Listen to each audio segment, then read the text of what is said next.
Now, let's drift off to sleep. Today, you'll be falling asleep during a thunderstorm inside of a cozy camper trailer next to a lake in the mountains.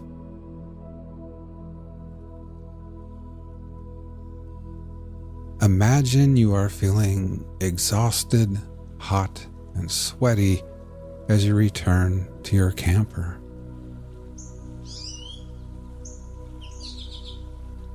You've just conquered your long-held dream of hiking to the very summit of Moonrest Mountain. You've changed into your swimsuit and are now standing at the edge of the dock on weary, trembling legs, ready to celebrate your incredible achievement with a refreshing dive into the cool, crystal-clear waters of Silver Lake.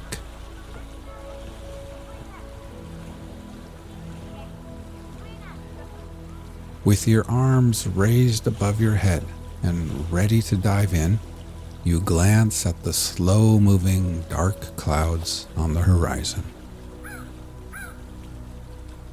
Beads of sweat are still clinging to your forehead when you push off the dock and soar through the air before gliding perfectly into the water.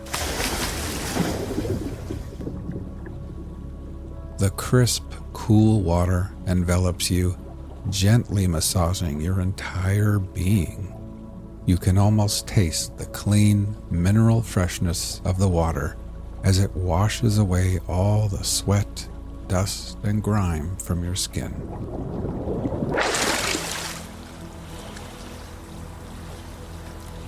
While breathing in deeply, you are met with the glorious sense of renewal.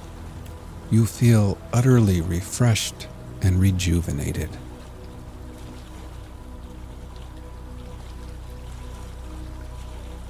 You swim back to the dock and climb the cool aluminum ladder. Then, standing there with a soft cotton towel draped around your shoulders, you gaze out across the deep blue lake. Here and there, motorboats, canoes, sailboats, and jet skis are now headed towards the shores. Everyone knows rain is coming.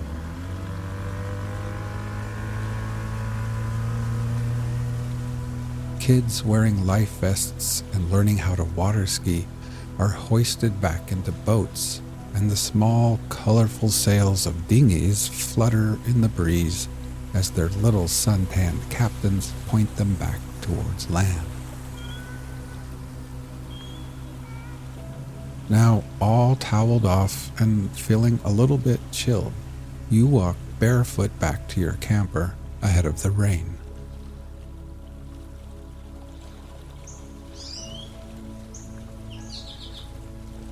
At the little picnic table, you collect your book, coffee mug, and sunglasses.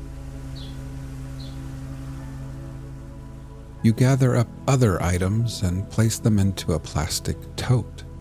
A salt and pepper shaker, a box of wooden matches, some paper plates. You secure the lid on the tote and move the Coleman lantern under the table.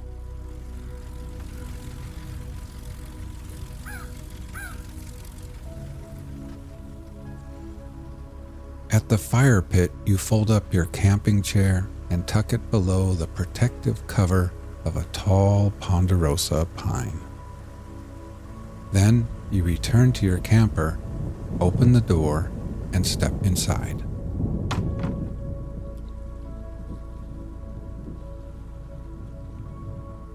In the little kitchenette, you set water to boil for tea. And then you change into your favorite, coziest leisure wear.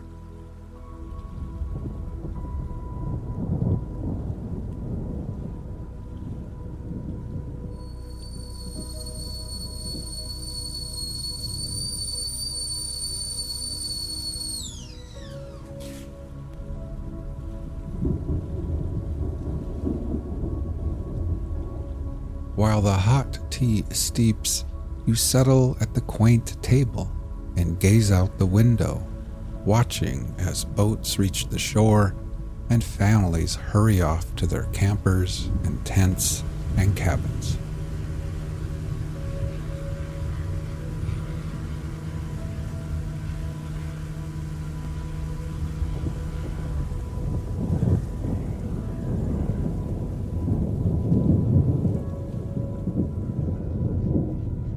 Now, with a warm cup of tea in hand and nestled in your soft, comfy clothes, you feel your body slowly warming again. You bring the mug to your lips. The fragrant steam curls around your face as you take a tiny sip. The tea is smooth, rich, and the perfect temperature.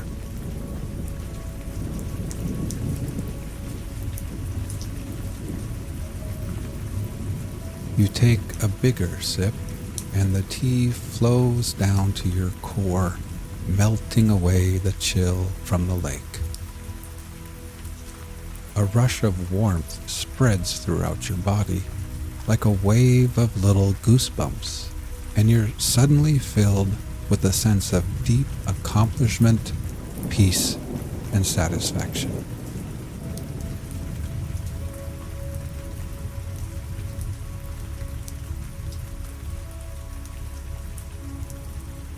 Now, as you sit here at Silver Lake, let's prepare for sleep. First, close your eyes and simply become aware of your breathing, feeling your chest gently rise and fall again.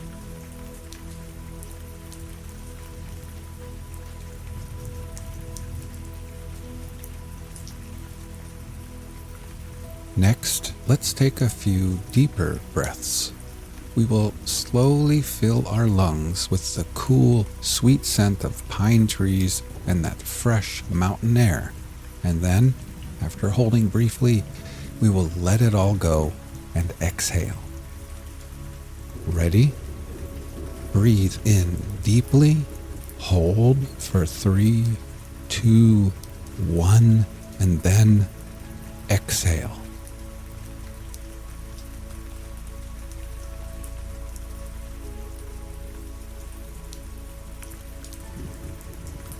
One more time.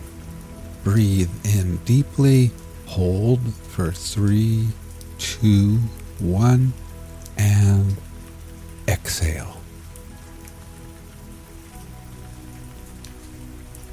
And try thinking to yourself, as I am here at Silver Lake, I can feel gravity pulling me back towards Earth. With every exhale, I can feel the slow rotation of Earth and the Earth's steady movement around the sun. I can feel my tired feet, my ankles, my fatigued calves, my knees, and my legs becoming heavier and heavier and more relaxed.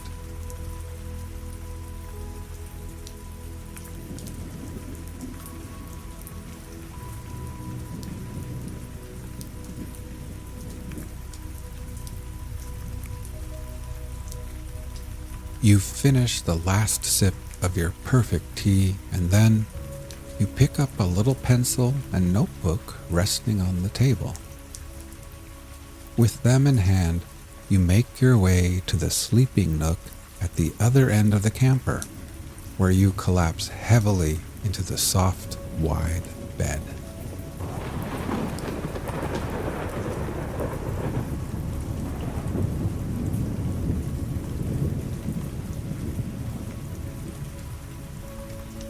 After the long, steep hike up Moonrest Mountain, the bed feels like a soft cloud beneath your tired body.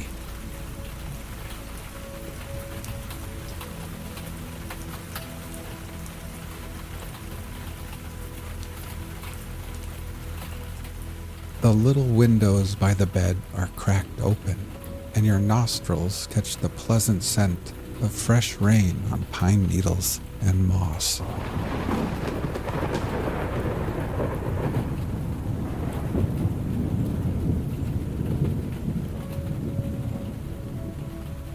You look at your notepad and observe your to-do list. Each completed task is neatly crossed out with pencil. At the bottom of the page is one final entry on this list. A smile creeps across your face as you take the pencil and begin scribbling over that last item: climb Moonrest Mountain.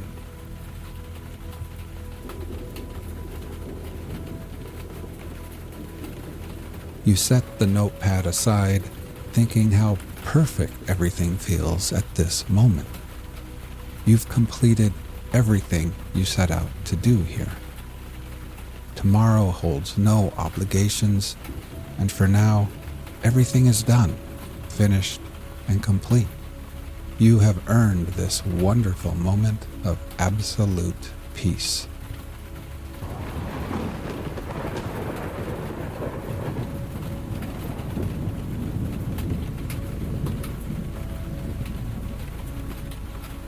Your body sinks deeper into the soft bed.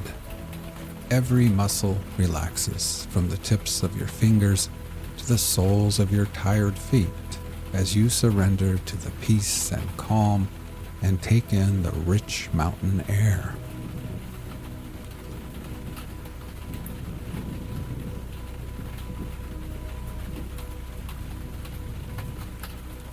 Let's take a few more deep breaths before drifting off to sleep. Ready? Breathe in deeply, hold for 3, 2, 1, and then exhale.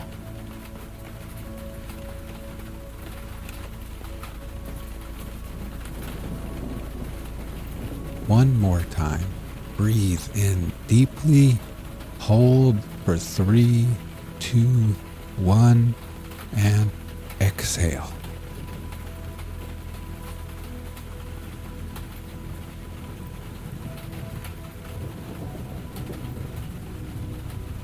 Try thinking to yourself, as I lay here at Silver Lake, I can feel gravity pulling me back towards Earth.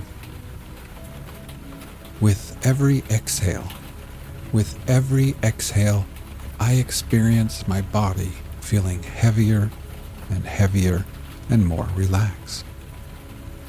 I can feel my tired arms, my hands, my torso, shoulders, neck, and head becoming heavier and more relaxed. My whole body feels at peace as gravity's pull tugs me gently and tucks me safely into this ever so soft bed.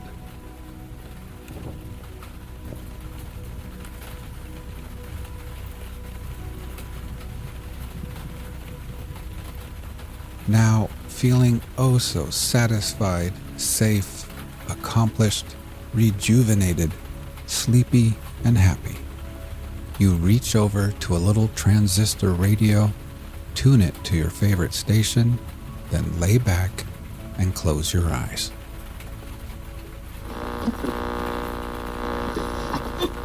Loss of the steamship Titanic.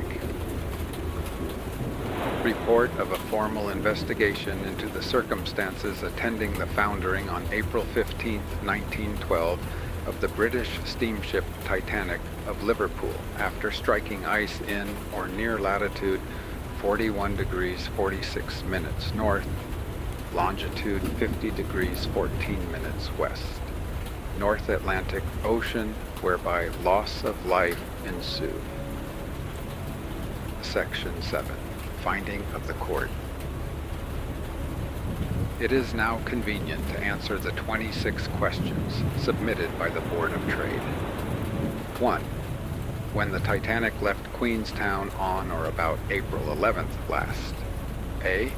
What was the total number of persons employed in any capacity on board her, and what were their respective ratings? B. What was the total number of her passengers, distinguishing sexes and classes and discriminating between adults and children? Answer. A. The total number of persons employed in any capacity on board the Titanic was 885. The respective ratings of these persons were as follows: Deck Department 66, Engine Department 325, Victualling Department 494. Note: the 8 bandsmen are not included in this number as their names appear in the second-class passenger list. B. The total number of passengers was 1,316. Of these, first class 180 male, 145 female, 325 total. Second class 179 male, 106 female, 285 total. Third class 510 male, 196 female, 706 total. Of the above, 6 children were in the first class, 24 in the second class, and 79 in the third class. Total, 109. 2. Before leaving Queenstown on or about April 11th last, did the Titanic comply with the requirements of the Merchant Shipping Acts 1894 to 1906 and the rules and regulations made thereunder with regard to the safety and otherwise of passenger steamers and emigrant ships? Answer: yes. 3. In the actual design and construction of the Titanic, what special provisions were made for the safety of the vessel and the lives of those on board in the event of collisions and other casualties? Answer: these have been already described. 4. A. Was the Titanic sufficiently and efficiently officered and manned? B. Were the watches of the officers and crew usual and proper? C. Was the Titanic supplied with proper charts? Answer: A. Yes. B. Yes. C. Yes. 5. A. What was the number of the boats of any kind on board the Titanic? B. Were the arrangements for manning and launching the boats on board the Titanic in case of emergency proper and sufficient? C. Had a boat drill been held on board, and if so, when? D. What was the carrying capacity of the respective boats? Answer: A. 2 emergency boats, 14 lifeboats, 4 Engelhart boats. B. No, but see page 38. C. No. D. The carrying capacity of the 2 emergency boats was for 80 persons. 14 lifeboats was for 910 persons. 4 Engelhart boats was for 188 persons, or a total of 1,178 persons. 6. A. What installations for receiving and transmitting messages by wireless telegraphy were on board the Titanic? B. How many operators were employed on working such installations? C. Were the installations in good and effective working order? And were the number of operators sufficient to enable messages to be received and transmitted continuously by day and night? Answer: A. A Marconi 5 kilowatt motor generator with 2 complete sets of apparatus supplied from the ship's dynamos, with an independent storage battery and coil for emergency, was fitted in a house on the boat deck. B. 2. C. Yes. 7. A. At or prior to the sailing of the Titanic, what, if any, instructions as to navigation were given to the master or known by him to apply to her voyage? B. Were such instructions, if any, safe, proper, and adequate, having regard to the time of year and dangers likely to be encountered during the voyage? Answer: A. No special instructions were given, but he had general instructions contained in the Book of Rules and Regulations supplied by the company. See page 24. B. Yes, but having regard to subsequent events, They would have been better if a reference had been made to the course to be adopted in the event of reaching the region of ice. 8. A. What was in fact the track taken by the Titanic in crossing the Atlantic Ocean? B. Did she keep to the track usually followed by liners on voyages from the United Kingdom to New York in the month of April? C. Are such tracks safe tracks at that time of the year? D. Had the master any, and if so, what discretion as regards the track to be taken? Answer. A. The outward southern track from Queenstown to New York usually followed in April by large steam vessels.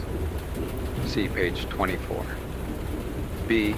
Yes, with the exception that instead of altering her course on approaching the position 42 degrees north, 47 degrees west, she stood on her previous course for some 10 miles farther southwest, turning to south 86 degrees west, true at 5:50 p.m. C. The outward and homeward bound southern tracks were decided on as the outcome of many years' experience of the normal movement of ice. They were reasonably safe tracks for the time of year, provided of course that great caution and vigilance when crossing the ice region were observed. D. Yes. Captain Smith was not fettered by any orders to remain on the track should information as to the position of ice make it, in his opinion, undesirable to adhere to it. The fact, however, of lane routes having been laid down for the common safety of all would necessarily influence him to keep on, or very near, the accepted route, unless circumstances as indicated above should induce him to deviate largely from it. 9. A. After leaving Queenstown on or about the 11th of April last, did information reach the Titanic by wireless messages or otherwise by signals of the existence of ice in certain latitudes? B. If so, what were such messages or signals, and when were they received? And in what position or positions was the ice reported to be? And was the ice reported in or near the track actually being followed by the Titanic? C. Was her course altered in consequence of receiving such information, and if so, in what way? D. What replies to such messages or signals did the Titanic send, and at what times? Answer. A. Yes.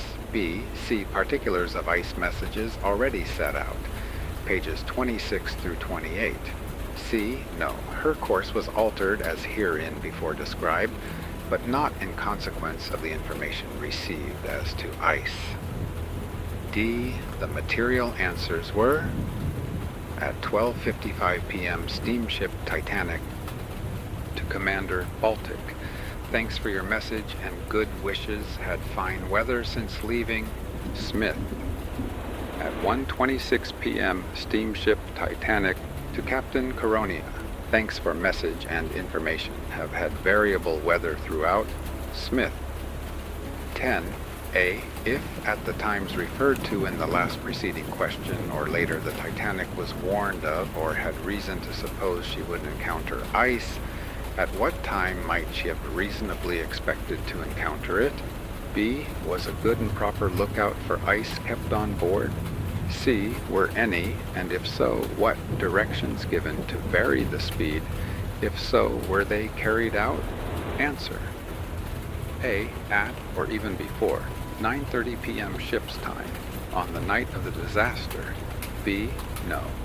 The men in the crow's nest were warned at 9:30 p.m. to keep a sharp lookout for ice.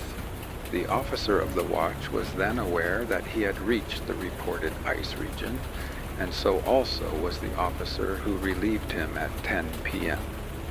Without implying that those actually on duty were not keeping a good lookout in view of the night being moonless, there being no wind and perhaps very little swell, and especially in view of the high speed at which the vessel was running, it is not considered that the lookout was sufficient.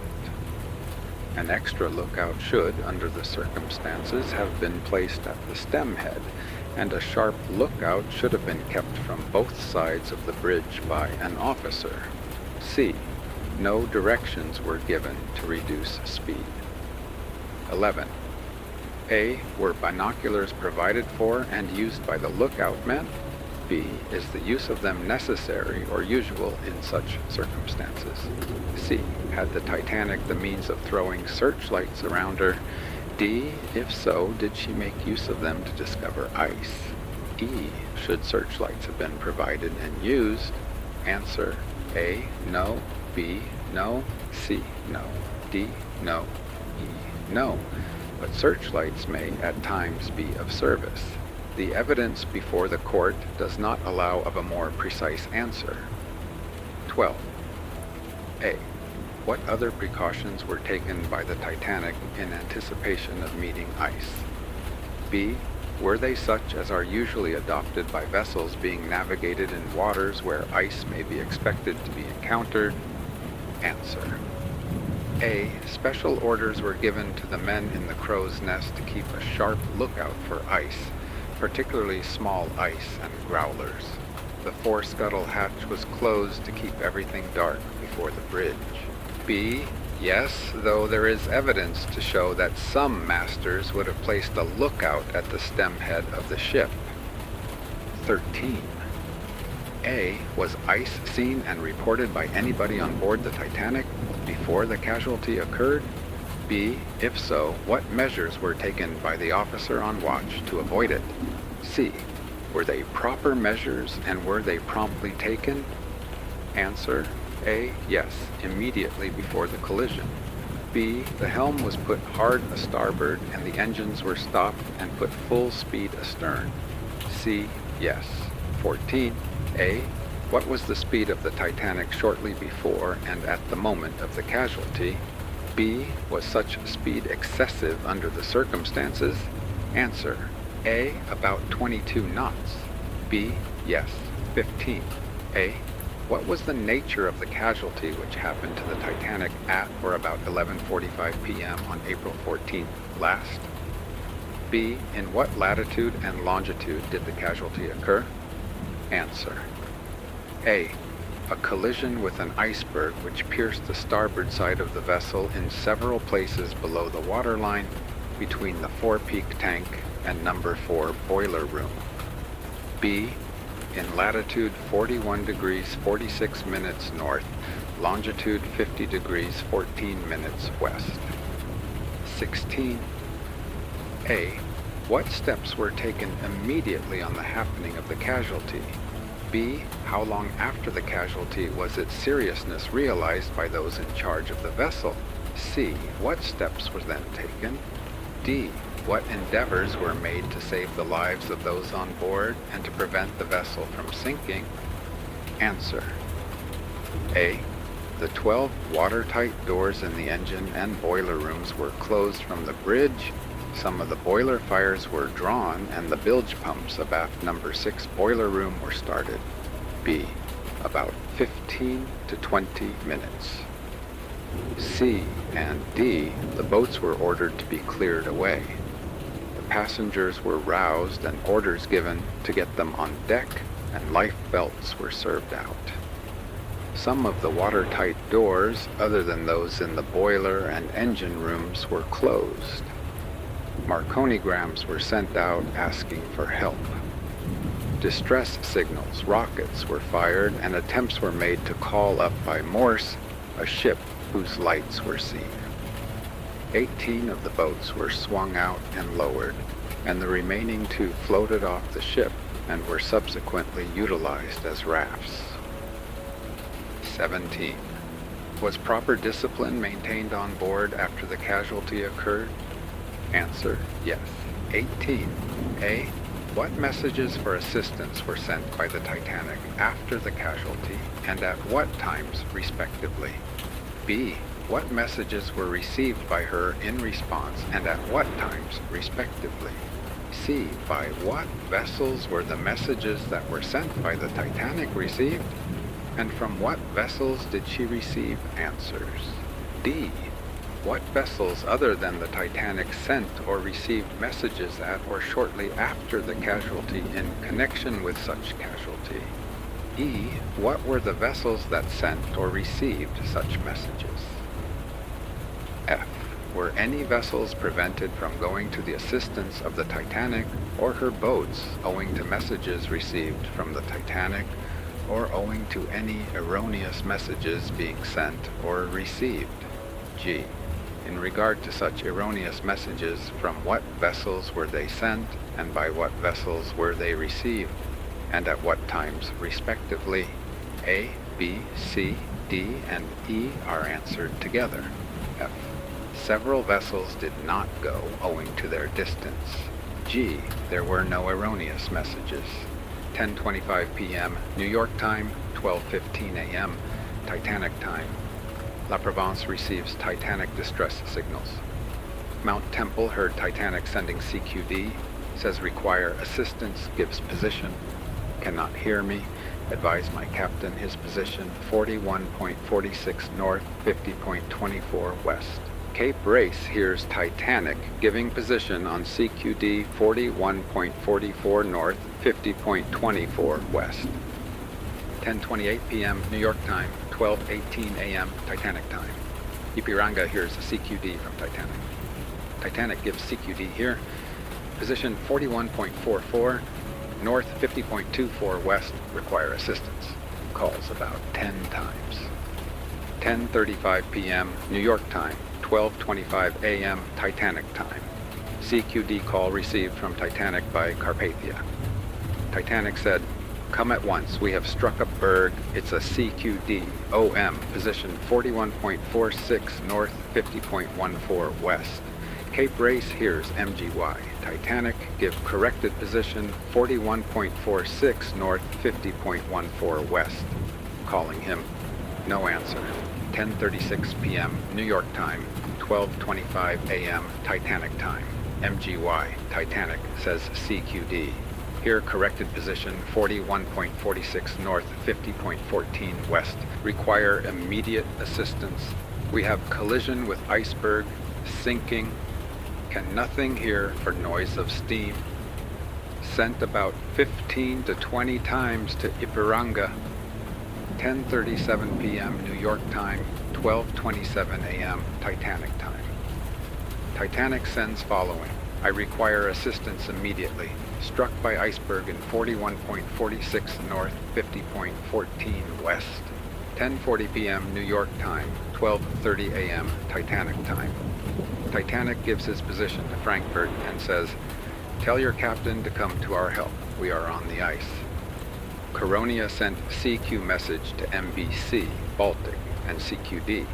MGY, Titanic struck iceberg. Require immediate assistance. Mount Temple hears MGY, Titanic, still calling CQD. Our captain reverses ship. We are about 50 miles off. 10:46 p.m. New York time, 12:36 a.m. Titanic time. DKF, Prince Friedrich Wilhelm, calls MGY, Titanic, and gives position at 12 a.m. 39.47 north, 50.10 west. MGY, Titanic says, "Are you coming to our?" DFT, Frankfurt says, "What is the matter with you?"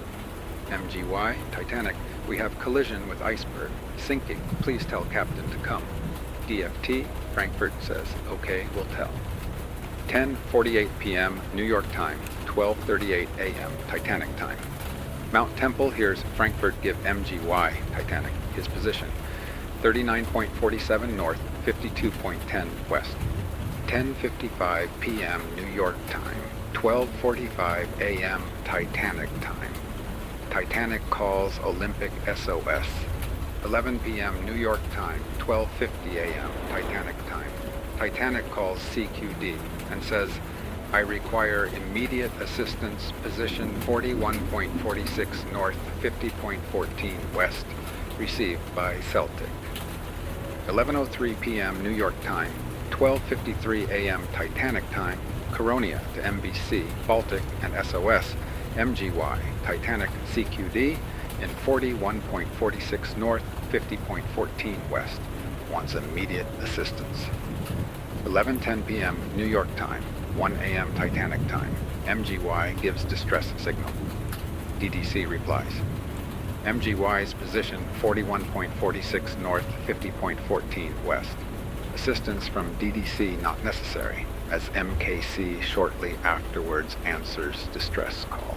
Titanic replies to Olympic and gives his position as 41.46 north, 50.14 west, and says, "We have struck an iceberg." 11:12 p.m. New York time, 1:02 a.m. Titanic time.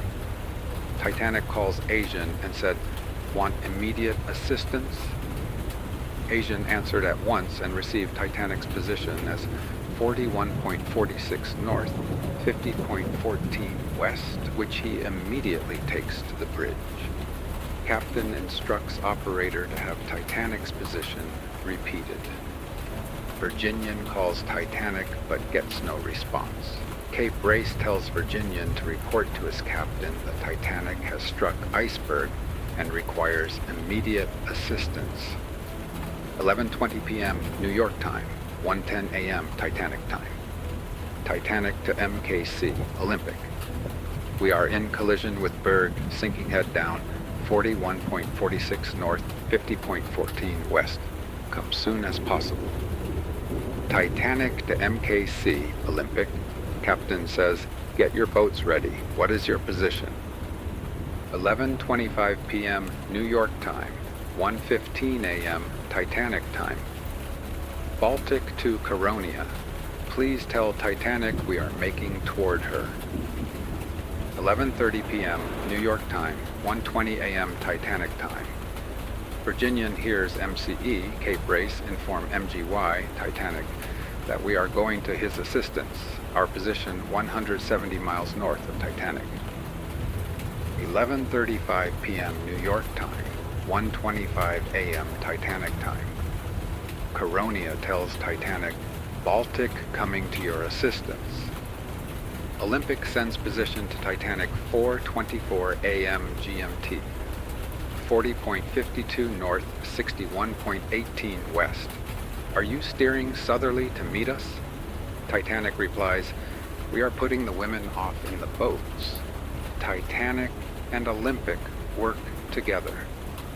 11:37 p.m. New York time. 1:27 a.m. Titanic time. MGY, Titanic says, "We are putting the women off in the boats." 11:40 p.m. New York time. 1:30 a.m. Titanic time. Titanic tells Olympic, "We are putting passengers off in small boats." 11:45 p.m. New York time. 1:35 a.m. Titanic time. Olympic asks Titanic what weather he had. Titanic replies, "Clear and calm." Baltic hears Titanic say engine room getting flooded. Mount Temple hears DFT. Frankfurt asks, "Are there any boats around you already?" No reply. 11:47 p.m. New York time, 1:37 a.m. Titanic time.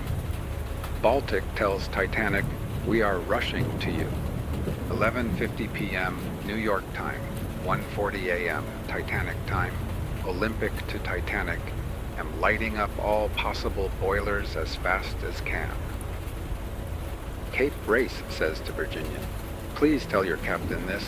The Olympic is making all speed for Titanic, but his Olympic's position is 40.32 north, 61.18 west. You are much nearer to Titanic. The Titanic is already putting women off in the boats, and he says the weather there is calm and clear. The Olympic is the only ship we have heard say, going to the assistance of the Titanic. The others must be a long way from the Titanic."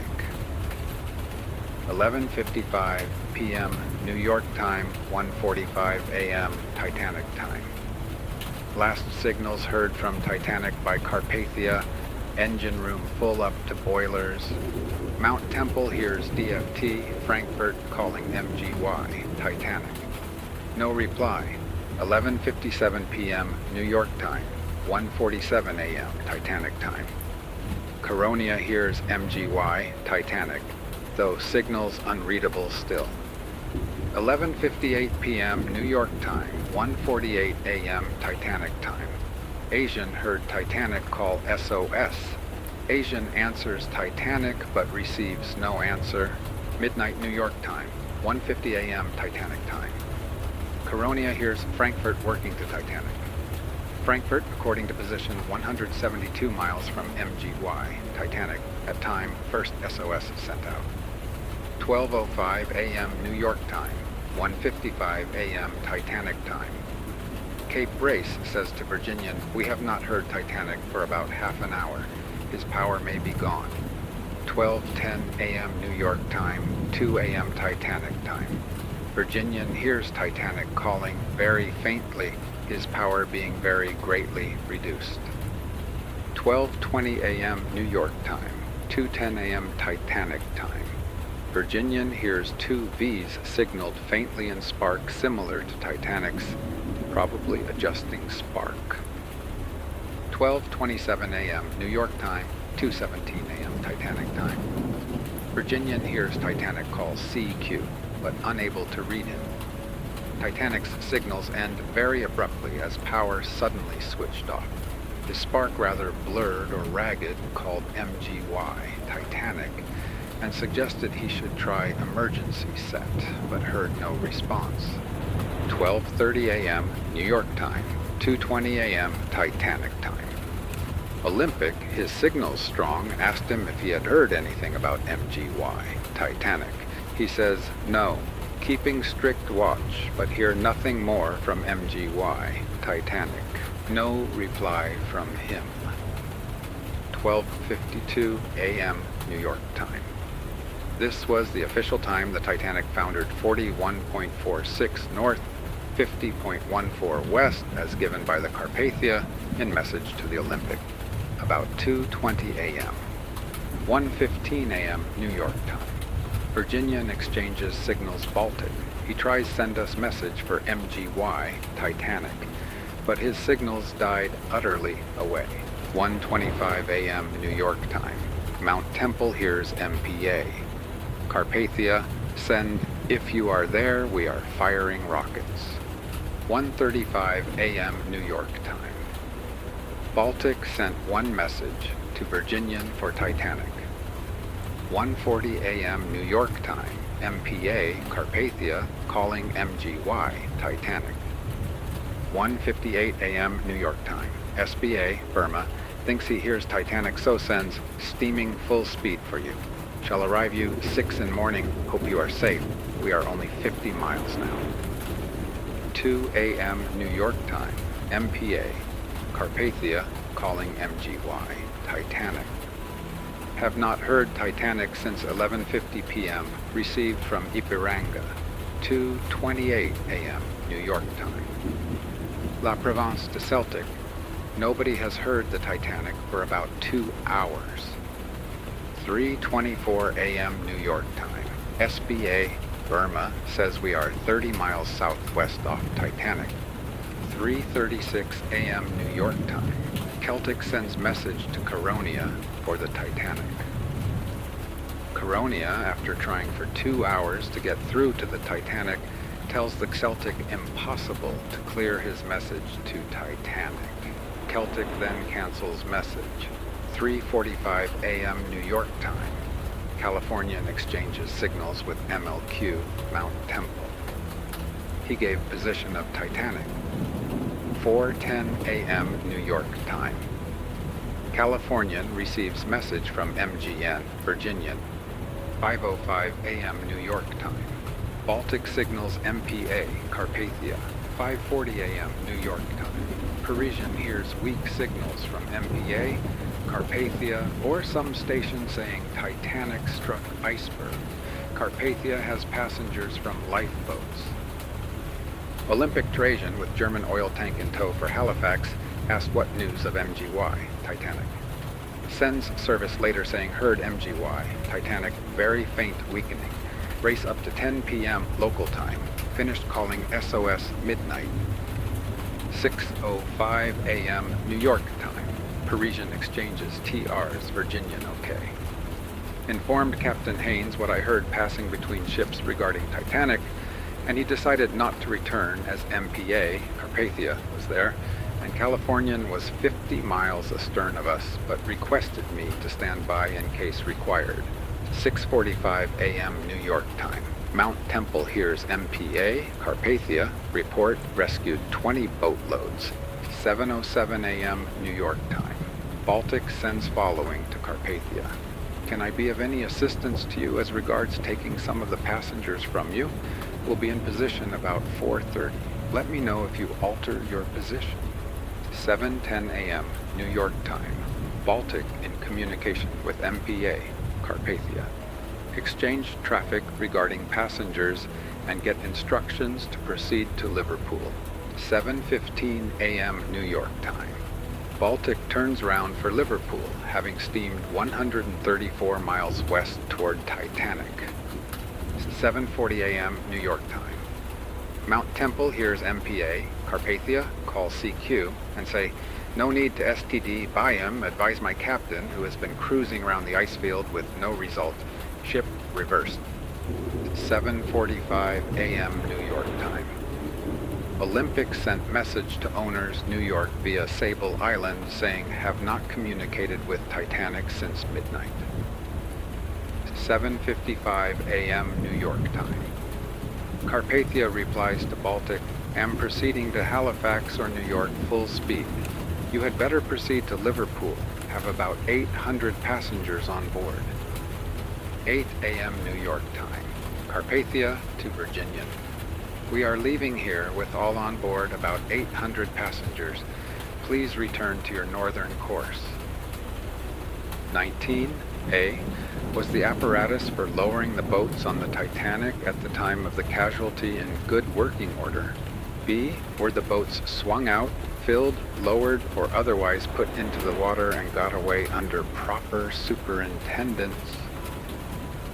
C. Were the boats sent away in seaworthy condition and properly manned, equipped, and provisioned? D. Did the boats, whether those under davits or otherwise, prove to be efficient and serviceable for the purpose of saving life? Answer: A. Yes. B. Yes. C. The 14 lifeboats, 2 emergency boats, and C and D collapsible boats were sent away in a seaworthy condition, but some of them were possibly undermanned. The evidence on this point was unsatisfactory. The total number of crew taken on board the Carpathia exceeded the number which would be required for manning the boats. The collapsible boats A and B appear to have floated off the ship at the time she foundered. The necessary equipment and provisions for the boats were carried in the ship, but some of the boats nevertheless left without having their full equipment in them. D. Yes. 20. A. What was the number of A passengers, B crew taken away in each boat on leaving the vessel? B. How was this number made up, having regard to 1. Sex, 2. Class, and 3. Rating? C. How many were children and how many adults? D. Did each boat carry its full load, and if not, why not? Answer: A, B, C. It is impossible exactly to say how many persons were carried in each boat or what was their sex, class, and rating, as the totals given in evidence do not correspond with the numbers taken on board the Carpathia. The boats eventually contained in all 712 persons, made up as shown in the answer to question 21. D. No. At least 8 boats did not carry their full loads for the following reasons. 1. Many people did not realize the danger or care to leave the ship at first. 2. Some boats were ordered to be lowered with an idea of their coming around to the gangway doors to complete loading. 3. The officers were not certain of the strength and capacity of the boats in all cases, and see page 39. 21. A. How many persons on board the Titanic at the time of the casualty were ultimately rescued, and by what means? B. How many lost their lives prior to the arrival of the steamship Carpathia in New York? C. What was the number of passengers distinguishing between men and women and adults and children of the first, second, and third classes, respectively, who were saved? D. What was the number of the crew discriminating their ratings and sex that were saved? E. What is the proportion which each of these numbers bears to the corresponding total number on board immediately before the casualty? F. What reason is there for the disproportion, if any? Answer. A. 712 rescued by Carpathia from the boats. B. 1. C, D, and E are answered together. The following is a list of the saved. First class. Adult males, 57 out of 175, or 32.57%. Adult females, 140 out of 144, or 97.22%. Male children, all saved, 5. Female children, all saved, 1. Total first class saved, 203 out of 325, or 62.46%. Second class, adult males, 14 out of 168, or 8.33%. Adult females, 80 out of 93, or 86.02%. Male children, all saved, 11. Female children, all saved, 13. Total second class saved, 118 out of 285, or 41.40%. Third class, adult males, 75 out of 462, or 16.23%. Adult females, 76 out of 165, or 46.06%. Male children, 13 out of 48, or 27.08%. Female children, 14 out of 31, or 45.16%. Total third class saved, 178 out of 706, or 25.21%. Total passengers saved, 499 out of 1,316, or 37.94%. Crew saved, deck department 43 out of 66, or 65.15%. Engine room department 72 out of 325, or 22.15%. Victualling department 97 out of 494, or 19.63%, including women 20 out of 23, or 86.95%. Total crews saved 212 out of 885, or 23.95%. Total onboard saved 711 out of 2,201, or 32.30%. F. The disproportion between the numbers of the passengers saved in the first, second, and third classes is due to various causes, among which the difference in the position of their quarters and the fact that many of the third-class passengers were foreigners are perhaps the most important. Of the Irish emigrants in the third class, a large proportion was saved. The disproportion was certainly not due to any discrimination by the officers or crew in assisting the passengers to the boats. The disproportion between the numbers of the passengers and crew saved is due to the fact that the crew, for the most part, all attended to their duties to the last, and until all the boats were gone. 22. What happened to the vessel from the happening of the casualty until she foundered? Answer. A detailed description has already been given. See pages 32, 34. 23. Where and at what time did the Titanic founder? Answer. 2:20 a.m. ship's time, April 15th. Latitude 41 degrees 46 minutes north, longitude 50 degrees 14 minutes west. 24. A. What was the cause of the loss of the Titanic and of the loss of life which thereby ensued or occurred? B. What vessels had the opportunity of rendering assistance to the Titanic, and if any, how was it that assistance did not reach the Titanic before the steamship Carpathia arrived? C. Was the construction of the vessel and its arrangements such as to make it difficult for any class of passenger or any portion of the crew to take full advantage of any of the existing provisions for safety? Answer. A. Collision with an iceberg and the subsequent foundering of the ship. B. The Californian. She could have reached the Titanic if she had made the attempt when she saw the first rocket. She made no attempt. C. No. 25. When the Titanic left Queenstown on or about April 11th last, was she properly constructed and adequately equipped as a passenger steamer and emigrant ship for the Atlantic service? Answer. Yes. 26. The court is invited to report upon the rules and regulations made under the Merchant Shipping Acts, 1894 to 1906, and the administration of those acts and of such rules and regulations, so far as the consideration thereof is material to this casualty, and to make any recommendations or suggestions that it may think fit, having regard to the circumstances of the casualty with a view to promoting the safety of vessels and persons at sea. Answer. An account of the Board of Trade's administration has already been given, and certain recommendations are subsequently made. Section 8. Recommendations.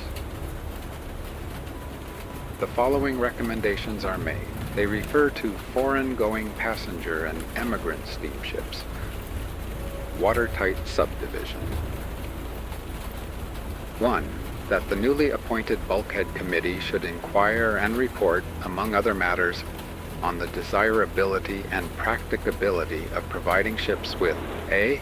a double skin carried up above the waterline, or, as an alternative, with B. a longitudinal, vertical, watertight bulkhead on each side of the ship, extending as far forward and aft as convenient, or C.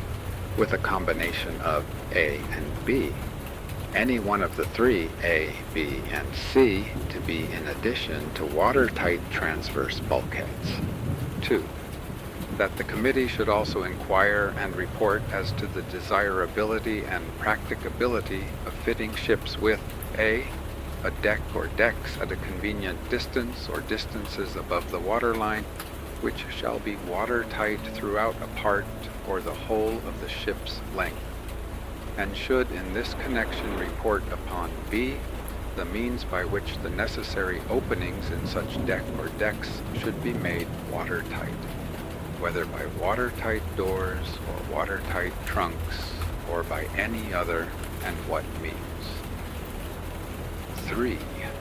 That the committee should consider and report generally on the practicability of increasing the protection given by subdivision, the object being to secure that the ship shall remain afloat with the greatest practicable proportion of her length in free communication with the sea. 4.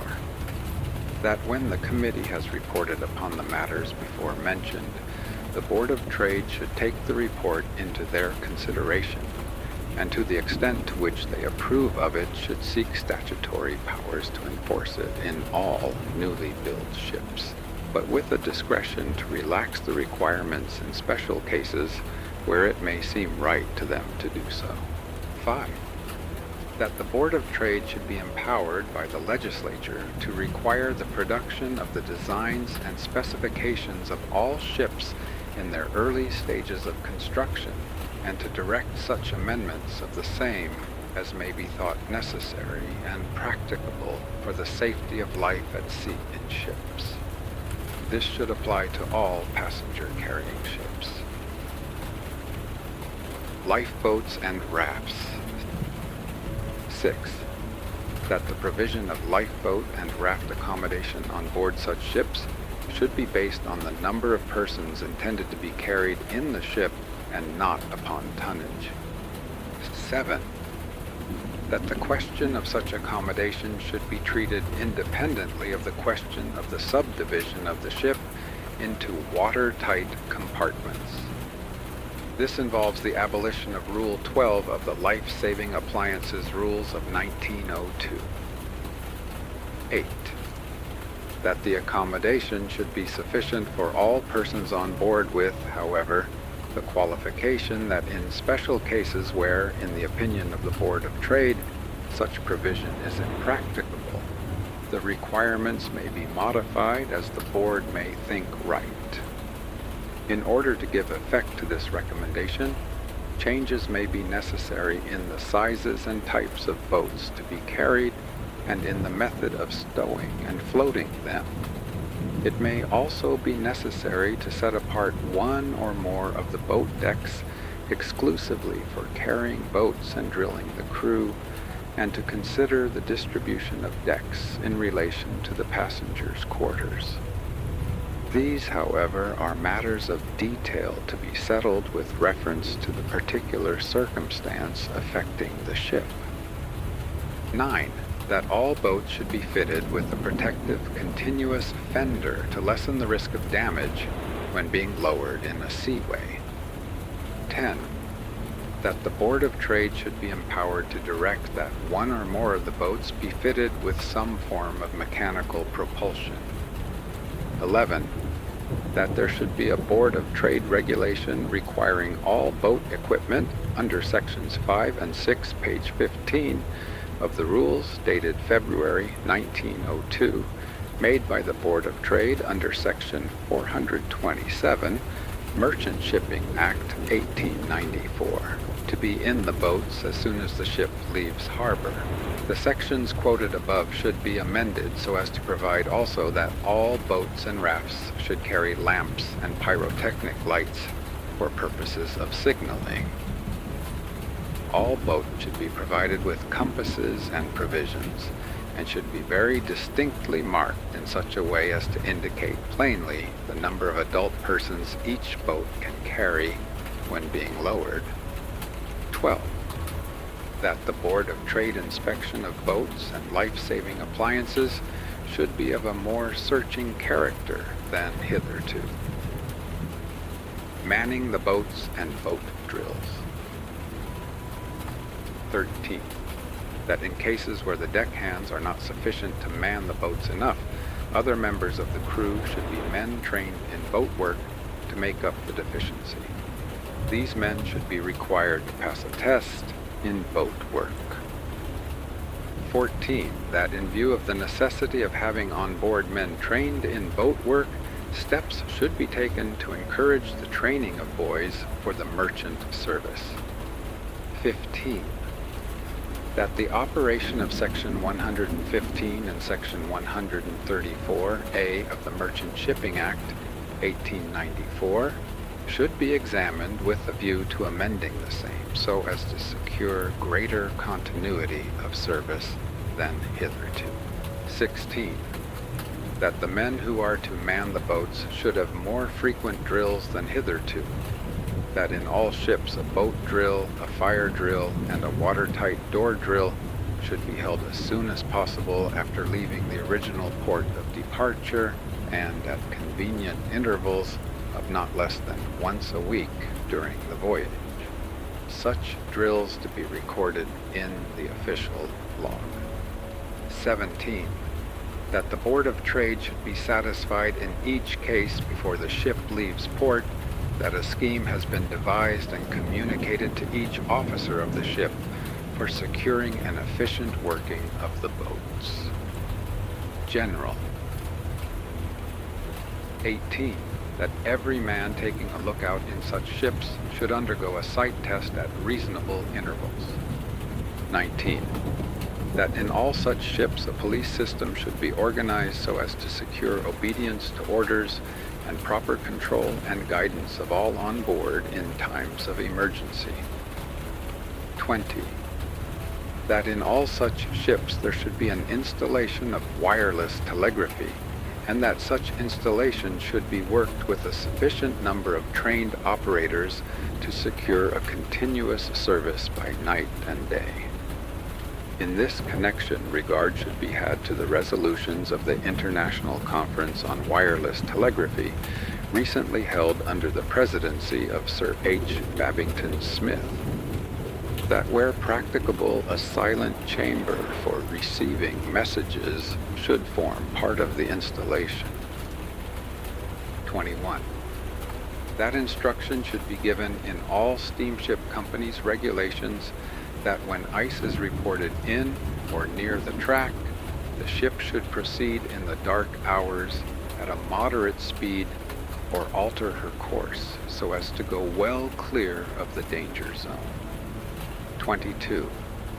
That the attention of masters of vessels should be drawn by the Board of Trade to the effect that under the Maritime Conventions Act, 1911, it is a misdemeanor not to go to the relief of a vessel in distress when possible to do so.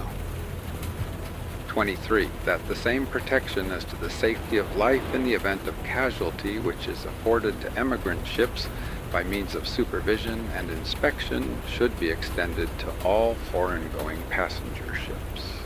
24.